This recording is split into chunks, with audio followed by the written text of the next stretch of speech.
Ja, og vi siger tak. Basen kan man godt se på en gang til, hvis vi gerne vil.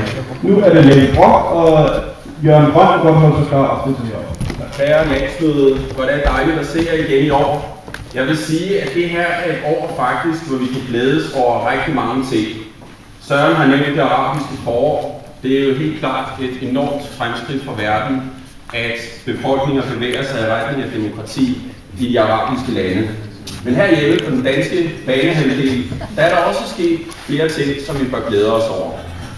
En af de vigtige ting for os, der er EU-modstandere og modstandere af Lissabon-traktaten, det er, at Højesteret i januar i år besluttede, at der bliver en reel retssag om Lissabon-traktaten. Højesteret har dermed sikret, at der er blevet sat spørgsmålstegn ved, hvorvidt Lissabon-traktaten gælder i Danmark. Det er en stor sejr for folkebevægelsen mod EU og alle de folk, som er aktive i retssagen om Lissabon-traktaten.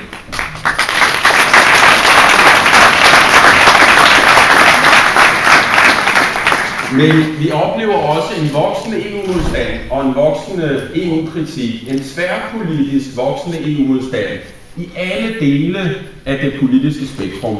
Vi har faktisk oplevet over, at konservativ ungdom har skiftet fra at være EU-kritikere. De har i flere år været modstandere af euroen og tilhængere af de danske undtagelser, men nu har konservativ ungdom også besluttet, at de er modstandere af EU-medlemskabet. Det er også en sejr.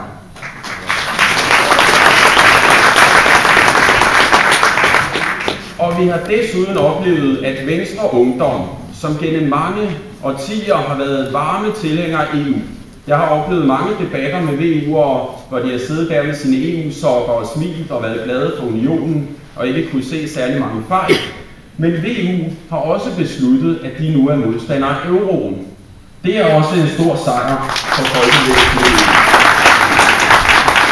Det er derfor et rigtig godt landsmøde, vi åbner her i år, og jeg glæder mig til den fortsatte debat.